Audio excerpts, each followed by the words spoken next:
In today's episode, we remember nationalist Hansa Jivraj Mehta, who was born on the 3rd of July 1897 in Surat, Gujarat. She participated in the non-cooperation and Swadeshi movements and was arrested in 1932. Hansa Jivraj Mehta studied philosophy at Baroda College and then journalism and sociology in England. In 1920, while in London, Mehta met Sarojini Naidu, who would later introduce her to Mahatma Gandhi and the Indian women's freedom movement. Mehta's political career was marked by her 1937 Bombay Legislative Council election win. Mehta remained on the council until 1949. During this time, Mehta became closely involved with the All India Women's Conference and became its president in 1946. During her presidency, she drafted the Indian Women's Charter of Rights and Duties, which demanded gender equality and civil rights for women.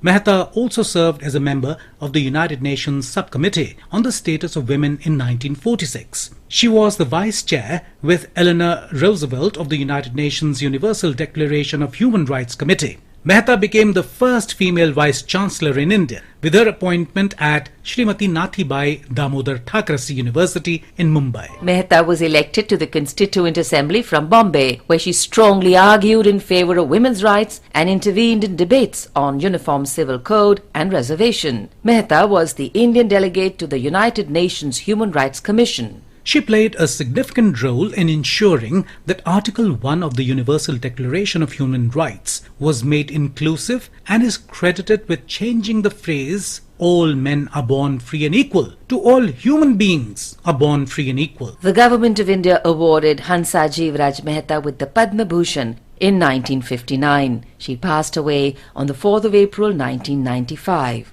We also remember nationalist Maulana Habib Rehman Ludhianvi, who was born on the 3rd of July 1892 in Ludhiana, Punjab. He participated in the Khilafat and non-cooperation movements and was arrested for his inspiring speech appealing to the people to rise up against the British. He faced imprisonment several times and spent nearly 14 years in different jails of the country. Habibur Rehman Ludhianvi belonged to a family of freedom fighters. His grandfather, Shah Abdul Qadir Ludhianvi, was among the first ones to rise up against the East India Company from the Punjab during the First War of Independence in 1857. His kith and kin also suffered imprisonment, and wife, freedom fighter Shafatunissa Bibi, supported him in spite of the cruel repression unleashed by the British police on her family.